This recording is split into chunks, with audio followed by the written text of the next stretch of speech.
मिथुन राशि वाले बंधुओं, स्वागत है आप सभी का हृदय से अभिनंदन है मिथुन राशि भिंड यूट्यूब चैनल में। तो मिथुन राशि वालों, जरा ध्यान से सुनिए। अगले 3 से 5 दिन आपके जीवन में बड़ी कठिनाई भरे रहने वाले हैं, क्योंकि इन 3 से 5 दिनों में आपके साथ घटित होंगी ये 3 बड़ी ही नकारात्मक भयानक घटनाएं।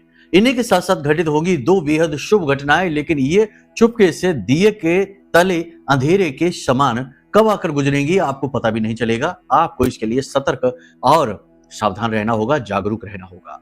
सबसे बड़ी बात कि इन 3 से 5 दिनों में, या यूं कह सकते हैं कि फरवरी के इस अंतिम समय और काल में आपके जीवन में एक कष्टकारक समय और काल आएगा, जब कोई आपका अपना ही आपको छोड़ेगा, आपका तिरस्कार करेगा, आपसे दूर जाएगा।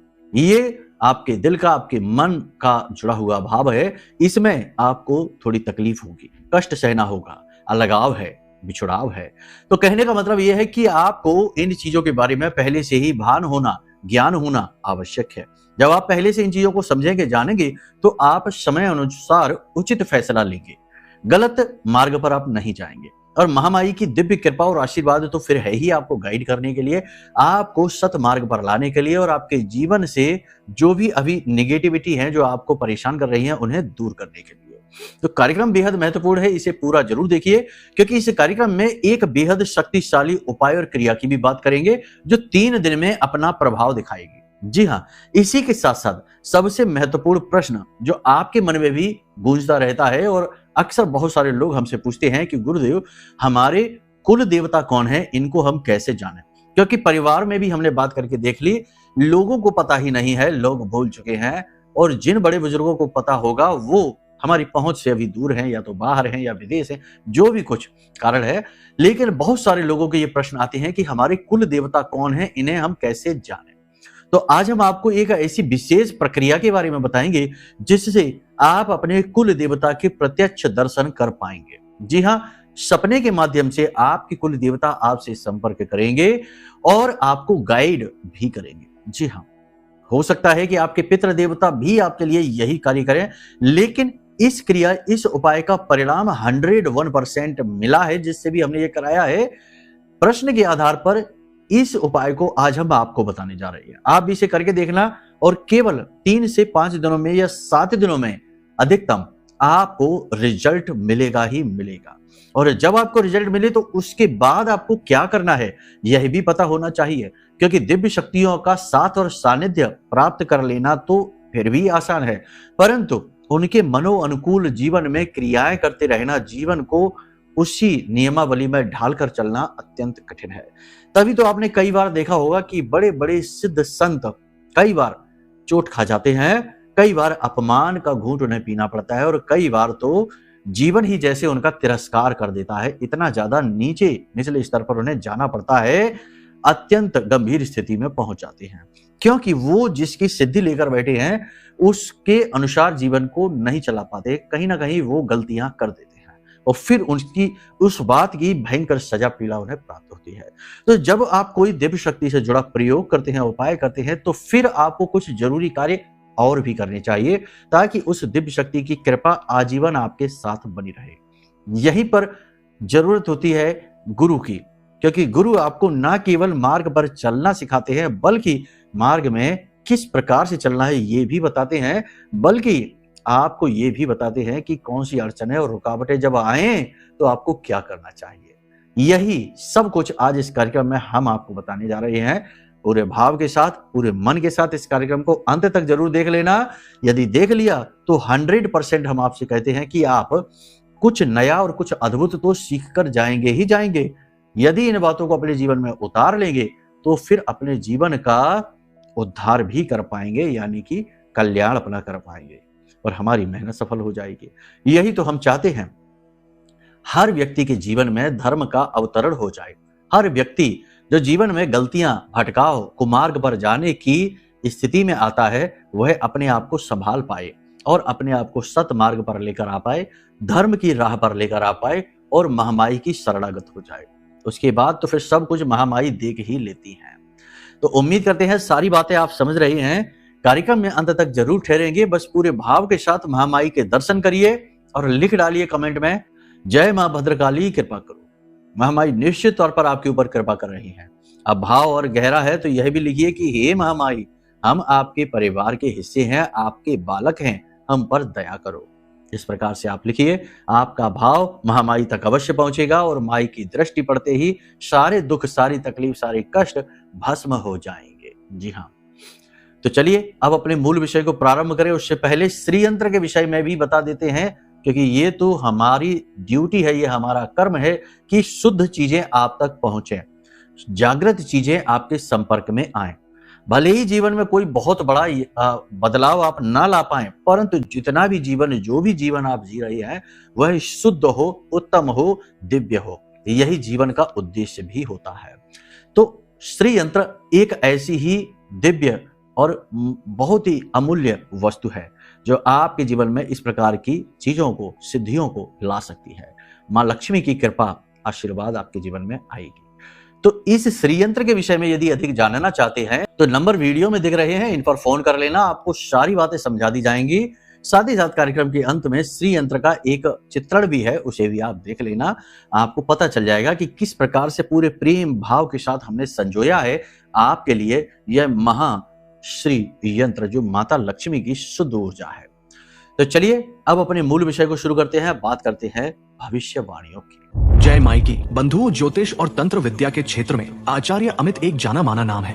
पूज्य गुरुदेव के साधनाओं और ज्योतिष विद्या के अनुभव बेहद दिव्य है। जी हाँ, पूज्य गुरुदेव ने जिसकी भी कुंडली का विश्लेषण किया और कुंडली के अनुसार उसे सटीक उपाय व महामाई माँ बगलामुखी की विशेष कृपा दी, उसके जीवन में सकारात्मक बदलाव तो आए ही है। फिर चाहे समस्या कितनी ही कठिन क्यों ना हो, समाधान तो अवश्य हुआ है। अब ऐसे में यदि आप भी अपने जीवन की किसी बड़ी समस्या से जूझ रहे हैं, जैसे कि कर्जा बढ़ता ही जा रहा है, काम धंधा और व्यापार सब रुक चुका है, रिश्ते नातों में तनाव हद से ज्यादा बढ़ गया है, पूरा जीवन ही नकारात्मकताओं से भर गया है, तो ऐसे में यही सही समय है जब आप श्रेष्ठ गुरु से मार्गदर्शन प्राप्त करें और जीवन के अंधकार को समाप्त कर दिव्य प्रकाश की ओर कदम बढ़ाएं। वीडियो में दिए गए नंबरों पर तुरंत संपर्क करिए और अपनी कुंडली का विश्लेषण व समाधान पूज्य गुरुदेव के द्वारा करवा लीजिए। देर ना करें, आपके देवी देवताओं के आशीर्वाद से ये मौका खुद चलकर आपके पास आया है, इसे गंवाना नहीं है।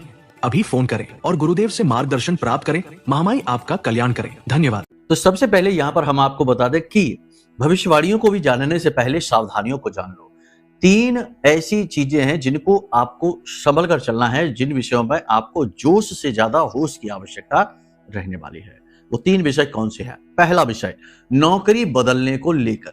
यदि आप नौकरी बदलने के बारे में सोच रहे हैं, काम बदलना चाहते हैं या फिर किसी प्रकार का आप चेंज करना चाहते हैं, बहुत लोग कहते हैं गुरुजी हम अपनी जॉब बदलना चाहते हैं, भले ही आपको अगली अपॉर्चुनिटी, अच्छी अपॉर्चुनिटी दिख रही हो, खूब अच्छा मौका दिख रहा हो, तब भी थोड़ा सा अलर्ट हो जाना, सावधान हो जाना, जल्दबाजी में फैसला ना लेना और कम से कम अगले 3 से 5 दिन तो नौकरी बदलने के बारे में ना सोचना। इसी के साथ साथ कार्यस्थल पर अपने उच्च अधिकारियों की हाँ में हाँ जरूर मिलाना। इस समय और काल पर उनसे किसी भी प्रकार का तालमेल यदि बिगड़ेगा तो नुकसान आपका ही होगा और बहुत अधिक होगा। दूसरा कि ट्रांसफर भी हो सकते हैं, यहाँ पर आपका तबादला होने की प्रबल संभावना बन रही है अगले 3 से 5 दिनों में। तो ये पॉजिटिव है या नेगेटिव है ये तो समय और काल ही बताएगा, लेकिन इस बात की प्रबल संभावना बन रही है। साथ ही साथ जिन लोगों की कुंडली में राहु की स्थिति अच्छी है, हालांकि बहुत कम ऐसा होता है जब राहु की स्थिति अच्छी होती है, जिन लोगों की कुंडली में राहु की स्थिति अच्छी है उन लोगों को इस समय और काल पर पदोन्नति भी प्राप्त हो सकती है, साथ ही साथ मान सम्मान भी प्राप्त होगा। लेकिन उसके लिए राहु की कुंडली में आपकी जन्म पत्री में स्थिति अच्छी होनी चाहिए। एक विशेष बात यहाँ पर और है कि जब राहु जीवन में उन्नति देता है, तरक्की देता है, तो शुरू में तो बहुत अच्छा लगता है, लेकिन बदले में वह वसूलता भी बहुत अधिक है। यानी वो अगर 10,000 रुपए का फायदा कराएगा तो बदले में वो आपसे फिर आगे चलकर 1 लाख रुपए वसूलेगा भी किसी न किसी अन्य रूप में। इसलिए थोड़ा सा सावधान होने की आवश्यकता है। तो अब ऐसे में यदि जिन लोगों की जॉब में यानी नौकरी में उन्नति हो जाती है या किसी भी जगह बात बन जाती है इस समय और काल पर, क्योंकि राहु अति प्रबल है इस समय और काल पर, तो किसी भी प्रकार की उन्नति तरक्की हो जाती है, कोई भी लाभ हो जाती है, तो तुरंत अगले ही दिन सबसे पहला काम आप ये कर लेना कि अपने सिर से यानी एक सूखा जटा नारियल लेना और नीले रंग का या काले रंग का धागा सरसों के तेल में डुबाकर उस नारियल के ऊपर 7 बार लपेट लेना। फिर अपने ही सिर से 7 बार उसे उल्टा उसार लेना। किसी और की मदद भी आप ले सकते हो और उस नारियल को बहते हुए जल में तुरंत प्रवाहित कर देना। ये क्रिया जरूर करना। दूसरा, किसी अपाहिज अंधे भिखारी को कुछ न कुछ भोजन और धन का दान अवश्य दे देना। इससे राहु की वसूली रुक जाएगी। राहु जो आपको लाभ देगा वह टिकाऊ होंगे, आपको बदले में प्रताड़नाएं नहीं सहनी होगी। ये बातें प्रमाणित हैं।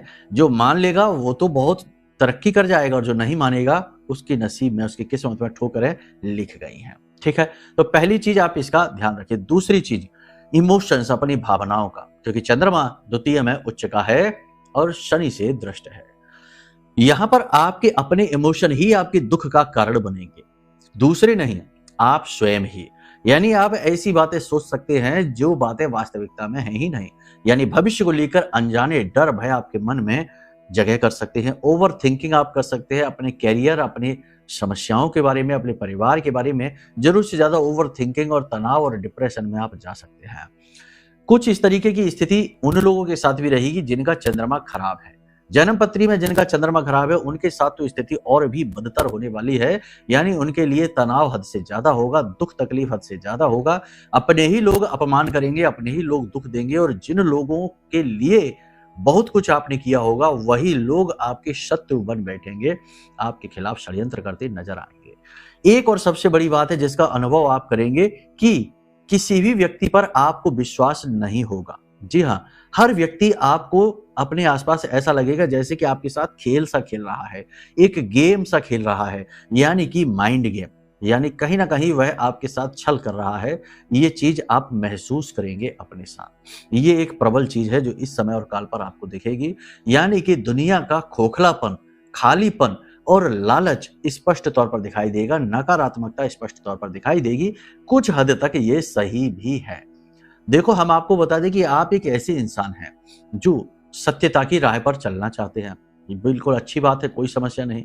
दूसरा कि आप हमेशा हृदय से सोचकर निर्णय लेते हैं। बड़ा निर्णय, कोई भी महत्वपूर्ण निर्णय लेने से पहले आप सही गलत का तो अनुमान लगा ही लेते हैं, लेकिन अपने दिल की भी सुनते हैं कि कहीं कोई अनर्थ ना हो जाए, किसी के साथ अहित ना हो जाए, किसी के साथ अन्याय ना हो जाए। इस तरह से सोचकर आप निर्णय लेते हैं, ये भी सही है, इसमें भी कोई बुराई नहीं है। लेकिन जब आप दूसरों की खुशी के बारे में ज्यादा सोचने लगते हैं कि आप किसी को खुश करने के प्रयास करने लगते हैं, वहां पर गलती हो जाती है, वहां पर शोषण शुरू हो जाता है। यानी कहने का मतलब यह है कि आप अच्छा करिए, कोई बात नहीं, अच्छा बनिए, कोई बात नहीं, लेकिन जरूरत से ज्यादा अतिशयोक्ति सर्वथा वर्जिते।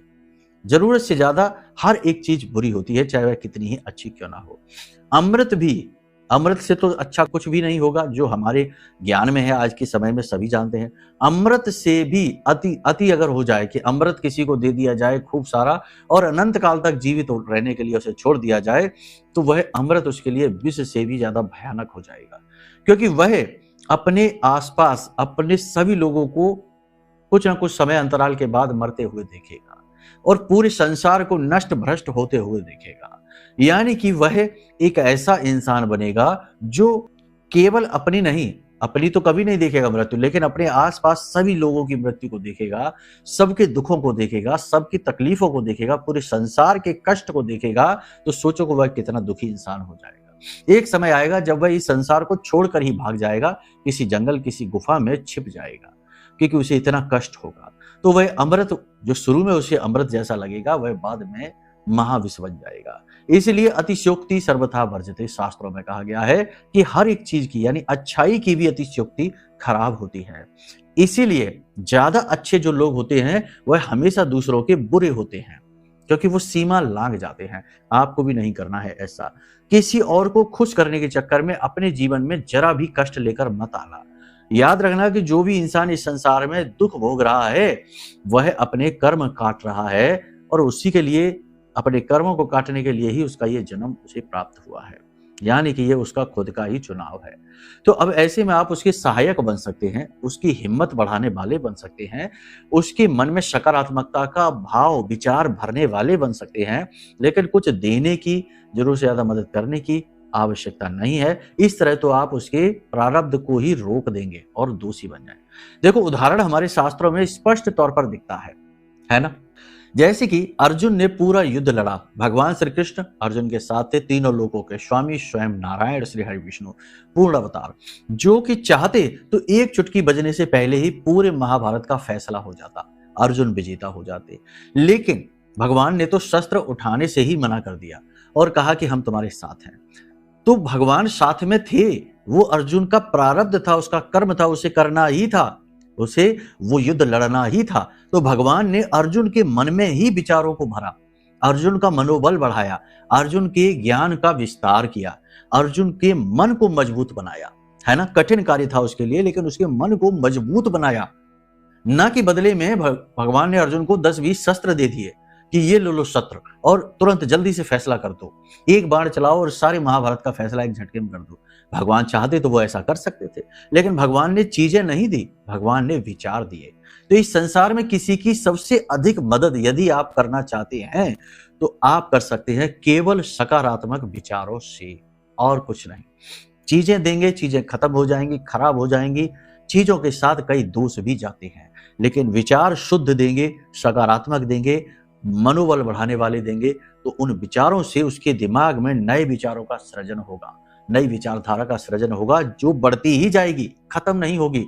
इस तरह आप उसके मार्गदर्शक बन जाएं। गुरु यही तो करते हैं, गुरु के पास देने को क्या है सिवाय ज्ञान के, लेकिन लोग गुरु के सामने झुकते हैं, ठीक है। तो वही हम आपसे कहना चाहते हैं कि अगर कोई ऐसा व्यक्ति आपके आसपास दिखता है जो कष्ट में है, परेशानी में है, तो उसके साथ बैठिए, 2 मीठी बातें करिए, उसकी सुनिए, उसका मनोबल बढ़ाइए, बजाय इसके कि आप उसको इतनी हेल्प करने लगे कि अपना पैसा उठाकर दे दें, अपनी चीजें उठाकर दे दें और फिर बाद में खुद बुरे बन जाएं, क्योंकि आपको कष्ट होगा ही। कहने का मतलब यह है कि आपको बहुत चीजों को बहुत ही व्यवहारिक तरीके से समझना होगा, है ना। अपने हृदय का ख्याल रखना होगा, अपने मन का ख्याल रखना होगा, आपके साथ किसी प्रकार का घात हो सकता है। अब 4 प्रकार की बातें हैं जिन्हें ध्यान से समझ लीजिए।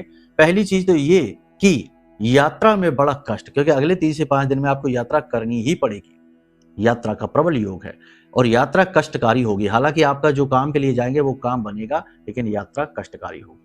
दूसरा कि तीर्थ यात्रा के भी योग हैं, तो आप मंदिरों में जा सकते हैं, परिवार के साथ जा सकते हैं, मित्रों के साथ जा सकते हैं। तीर्थ यात्रा के प्रबल योग है, ये तो बहुत अच्छी बात है। अगर तीर्थ यात्रा जाते हैं तो कष्ट हो तो और अच्छी बात है।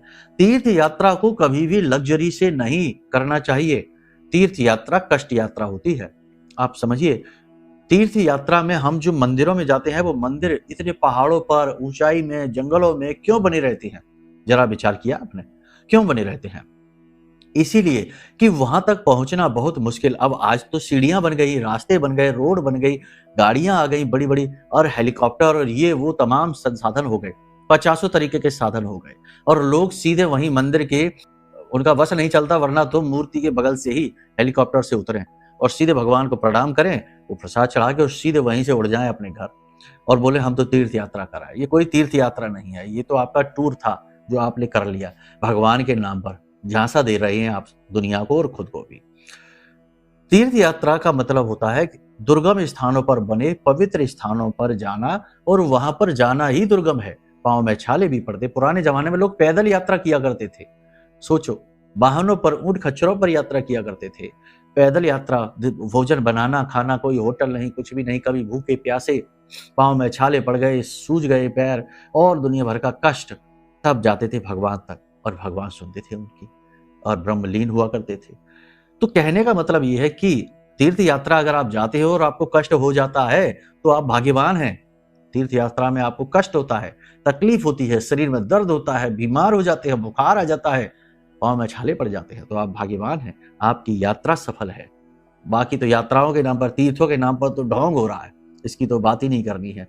ये तो बहुत ही भ्रष्ट कार्य हो गया। अब तो लोग सेल्फी खींचने से ही फुर्सत नहीं है तीर्थ यात्राओं पर, और जाते हैं ना जाने क्या क्या कुकृत्य करने। कहना नहीं चाहते हम इन चीजों को, आप समझते हैं। कहने का मतलब यह है कि तीर्थ यात्रा के प्रबल योग है, कष्टकारी हो सकती है यात्रा, हो तो बहुत खुश हो जाना। भगवान आपको प्रेम से बुला रहे हैं, और भगवान जब प्रेम से बुलाते हैं तो कष्ट होते ही है यात्रा में। भगवान से मिलने पर कष्टों से मुक्ति होती है, ठीक है। ये चीज हो गई। दूसरी चीज, आपके साथ किसी प्रकार का धोखा, फ्रॉड हो सकता है। पैसे को लेकर संभल कर रहना है। पैसा आपका जा सकता है, डूब सकता है, थोड़ा संभल कर रखना है, ठीक है। कोई मांगे, उधार मांगे तो थोड़ा अवॉइड करें, उसे ना दें। देने भी बात आ जाए तो कुछ देते हैं, इसी प्रकार किसी चीज के लिए एडवांस बयाना देना है, एडवांस देना है तो वो आप दे सकते हैं, लेकिन मूल और बड़ी रकम अभी किसी को नहीं दे। जैसे कोई काम आप करवाना चाहते हैं, काम करवा लीजिए, कोई समस्या नहीं है, लेकिन बड़ा पैसा नहीं, मोटा पैसा नहीं देना है, थोड़ी सी एडवांस में रकम वगैरह दे सकते हैं, ठीक है। कोई जरूरी एग्रीमेंट वगैरह पर आप साइन कर सकते हैं, एग्रीमेंट आप कर सकते हैं, लेकिन बड़ा इन्वेस्टमेंट इस समय और काल पर ना करें, ठीक है।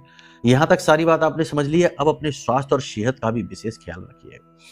एक चीज हम आपको बता दें, बड़ी ही सरल है, आप आजमा कर देख लेना, आपको खुद पता लग जाएगा कि जो हम कह रहे हैं वो सत्य है कि नहीं। इस दुनिया का, इस धरती का, इस ब्रह्मांड का सबसे कठिन कार्य है मौन। जी हाँ, हम जब किसी व्यक्ति से कहते हैं कि ध्यान करो, तो लोग कहते हैं किस चीज का ध्यान करें। तो कहने का मतलब यह है कि ध्यान का मतलब है यहां पर कि आप शून्य का ध्यान करो। जिन चीजों पर ध्यान जाता है उनसे ध्यान हटाओ और ध्यान को अपने अंदर डुबकी लगाने के लिए, यानी स्वयं के बोध के लिए, खुद की खोज के लिए, यानी कहने का मतलब यह है कि मन के पिटारे को खाली करो। आप खुद ये करके देखो, 5 मिनट आप आंखें बंद करके किसी भी चीज के विचार से शून्य होने की कोशिश करिए। मुश्किल हो जाएगा, कहीं खुजली होने लग जाएगी तो खुजाने लग जाएंगे, कहीं कोई चीज याद आ जाएगी तो उसके लिए फोन में देख लेने लग जाएंगे, कुछ याद आ जाएगा कहीं फोन ही बजने लग जाएगा। कहने का मतलब ये है कि आज के समय और काल में 5 मिनट के लिए भी आंखें बंद करके ध्यान की स्थिति में बैठना बेहद कठिन कार्य है, अत्यंत कठिन कार्य है, सबसे कठिन कार्य है, क्योंकि हर तरफ भयंकर हलचल मची हुई है, भयंकर शोर है, उत्पात मचा हुआ है। लेकिन आपको इस सब से दूर होना है। योग, प्राणायाम और अध्यात्म को अपने जीवन में जगह दो। थोड़ी बहुत कसरत अवश्य करो, थोड़ी बहुत वॉकिंग है, थोड़ा बहुत फिजिकल मूवमेंट है, अवश्य करो, और शुद्ध भोजन ग्रहण करना है। फास्ट फूड और बाहर के खाने से दूरी बनानी है, ठीक है। इस समय और काल पर आपको ज्यादा तेल वाला भोजन भी नहीं खाना, चिकनाई वाला भोजन नहीं खाना है, वरना शनि आपको बीमार कर देगा 100%। अब तेज आवाज में आपको बोलना नहीं है, अपनी वाणी पर आपको नियंत्रण रखना है, ये भी बहुत आवश्यक है, क्योंकि राहु के साथ मंगल, और मंगल यहाँ पर अंगारक, ठीक है, यानी आपको चिड़चिड़ाहट, गुस्सा आ सकता है। इन चीजों का आप ख्याल रखिए। अब बात करते हैं कि कोई अपना आपका दूर जाने वाला है, ये बात है। तो यहाँ पर हम आपको बता दें कि सबसे बड़ी बात कि जो प्रेमी हैं उनके साथ स्थिति खराब होने वाली है, क्योंकि एक तो मंगल अंगारक हो चुका है, दूसरा सूर्य भी उसके साथ है, तो यहाँ पर अग्नि तत्व बढ़ चुका है और चंद्रमा भी शनि से दृष्ट है। तो स्थिति यह बनेगी अगले 3 से 5 दिनों में कि घनिष्ठ से घनिष्ठ प्रेम संबंध भी टूट सकता है, विवाद बढ़ सकता है, मन में असंतोष, एक दूसरे के प्रति मन में अविश्वास का भाव और क्रोध का भाव बढ़ने की वजह से रिश्ता टूट सकता है। जी हाँ, मन मजबूत कर लेना, ये बात होकर ही रहेगी। ऐसे में यदि आपकी कुंडली में चंद्रमा खराब है, जन्म पत्री में, यदि आपकी जन्म पत्री में मंगल बद का है या मंगल बुरा है, तो ये स्थिति 100% होगी। अगर ये स्थिति ऐसी नहीं है तो शायद आप बच भी सकते हो। यहां तक सारी बात आपने समझ ली है। कहने का मतलब यह है कि दाम्पत्य जीवन और प्रेमी जीवन में संकट के बादल हैं, संभल कर रहना है। बिना मतलब के अनावश्यक रूप से झगड़े, तनाव की स्थितियों में आप फंसने वाले हैं, ठीक है। अब यहां तक आपने सब कुछ समझ लिया, जान लिया, ज्ञान हासिल कर लिया, सावधानियां भी हमने आपको बता दी हैं, अच्छी बुरी घटनाएं सब बता दी हैं। हो सकता है कि आपके जीवन में स्थिति और भी कठिन हो, किसी चीज से आप जूझ रहे हैं, कोई कष्ट से जूझ रहे हैं और आपको छुटकारा नहीं मिल रहा है, तो सबसे अच्छा मार्ग है कि आप कुंडली का आकलन जरूर करा लें। आपकी कुंडली आपके जीवन का नक्शा है। आप क्या लेकर आए हैं इस जन्म में और क्यों भोग रहे हैं इन कष्टों को, क्यों फंसे हुए हैं जीवन के इस चक्र में कि जहां आपको दर्द ही दर्द मिल रहा है, तकलीफ ही तकलीफ मिल रही है। इन सब सवालों के जवाब कुंडली में छिपे हुए हैं। आप कुंडली आकलन कराएंगे तो सारे मन के सवाल तो मिलेंगे ही, जवाब तो मिलेंगे ही सवालों के, बल्कि आपको सफलता के सूत्र भी मिल जाएंगे, क्योंकि कुंडली में ही वो सूत्र भी छिपे हुए हैं। तो कुंडली आकलन करा लीजिए। साथ ही साथ महामाई का यह महारक्षा कवच जो आपकी हर प्रकार की नकारात्मकता से मुक्ति और हर प्रकार के शत्रुओं से, बाधा से मुक्ति और विवादों से, कोर्ट कचहरी के विवाद हैं, झगड़े हैं, तनाव है, कोई तंत्र मंत्र है, कोई बंधन है, हर एक नकारात्मकता से मुक्ति का मार्ग दिलाएगा। ब्रह्मास्त्र विद्या मां बगलामुखी हमारी आराध्य देवी हैं, उनके सबसे शक्तिशाली मंत्र से जागृत और अभिमंत्रित किया गया है इस महारक्षा कवच को। इसे आप यदि मंगा लेंगे तो आपके जीवन से नकारात्मकता कैसी भी हो वह 100% कटेगी जरूर, ठीक है। जिनके विवाह नहीं हो रहे उनके विवाह हो जाएंगे, जिनका कर्जा नहीं चुक रहा उनका कर्जा चुक जाएगा, जिनके कोर्ट कचहरी के मामले सुलझ नहीं रहे हैं वो मामले सुलझ जाएंगे, और जो शत्रुओं से परेशान हैं उनको शत्रुओं से मुक्ति प्राप्त होगी, क्योंकि देवी शत्रु स्तंभन कारणी है। ठीक, यहां तक सारी बात आपने समझ ली। अब ध्यान से सुनिए, आपको बताते हैं आपकी कुल देवी के बारे में। किसी भी शुक्रवार के दिन बहुत ही छोटा सा एक प्रयोग है, आप लेकर आइए, एक सुपारी लेकर आइए, एक चांदी का सिक्का लेकर आइए, और कलावा जो होता है ना उसे लेकर आइए, थोड़ा सा कलावा, एक इलायची, एक लौंग का जोड़ा, और ज्यादा नहीं एक नारियल, सूखा नारियल, जटा नारियल होता है, लाल चुनरी। अब आपको करना क्या है, शुक्रवार के दिन स्नान आदि करने के बाद अपने पूजा घर में जाना है, एक कलश में जल भर के रखना है, और उसके ऊपर आपको एक अन्न का पात्र यानी गेहूं भर के रख दें, ढक्कन, उसमें गेहूं भर दें, उसके ऊपर नारियल चुनरी से लपेट कर, और उसके ऊपर लाल कलावा लपेट कर, जिसको कलावा कहते हैं जो बांधा जाता है, उसे 7 बार लपेट कर उस कलश के ऊपर उसे रख दें। उसके बाद एक चौकी बिछाएं, लाल कपड़ा बिछाएं, उस चौकी के ऊपर पान का एक पत्ता रखें, हम पत्ता बताना भूल गए, पान का एक पत्ता रखें, उसके ऊपर सिक्का रखें, सिक्के के ऊपर सुपारी को खड़ी करके रख दें, और उसके आसपास जो है ना, सुपारी के आसपास कलावा जो है ना उसे तोड़कर और ऐसे लपेट दें थोड़ा सा। उसके बाद इलायची वही रख दें, एक लौंग का जोड़ा रख दें। अब उसके बाद आप जल को जो है ना वह समर्पित करिए उस सुपारी के ऊपर। जल समर्पित करेंगे, धूप दीप और नैवेद्य यानी प्रसाद वगैरह है यह है। इसी के साथ साथ गुलाब का इत्र भी समर्पित करिए, सुपारी को थोड़ा सा इत्र लगा दीजिए। अब यह जो सुपारी है यह आपकी कुल देवी का स्वरूप बन चुकी है। मन में कामना करिए कि हमारी जो भी कुल देवी हैं या देवता हैं वो हमारे यहाँ हमारे घर में, इनका आवाहन हम करते हैं और आसन आपको हम प्रदान करते हैं, आप इसे ग्रहण करिए। इस प्रकार से आपको ये निवेदन करना है, और उसके बाद आपको मन में इस मंत्र को बोलना है, ओम कुल देवताभ्यो नमः, ओम कुल देवताभ्यो नमः। इस प्रकार से मन में 10 से 15 मिनट इस मंत्र को बोलना है।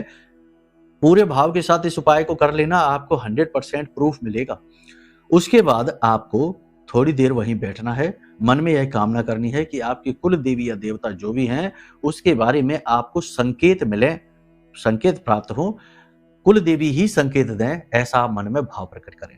उसके बाद वहां से उठ जाइए, और फिर जब आप सोने जाएं तो मोबाइल वगैरह दूर कर दें, लोगों से बात करना थोड़ी देर के लिए बंद कर दें सोने से पहले, और अपनी छाती पर दोनों हाथ रखें, और मन में यह कामना करें कि आपकी कुल देवी या देवता जो भी हो वो आज रात्रि सपने में आकर आपको संकेत दें, ताकि आप उनकी पूजा प्रारंभ कर सकें। अपने पितृ देवताओं से भी मदद की गुहार लगाएं कि हे पितृ देवता, आप जहां भी हैं, जो भी जैसे भी हैं, आप हमारी मदद करें इस कार्य को फलित होने के लिए। इस प्रकार आप निवेदन करें और आप सो जाएं, बीच में फिर कोई बात ना करें, सीधे गहरी नींद में आप सो जाएं। उसके बाद आप देखेंगे कि सपने में आपको संकेत मिलने शुरू हो जाएंगे। कुछ लोगों को तो पहले ही दिन सपने में संकेत मिल जाते हैं, कुछ लोगों को 2 दिन, 3 दिन, 4 दिन, हद से ज्यादा 7 दिन के अंदर अंदर आपको प्रमाण मिलेगा, संकेत मिलेगा।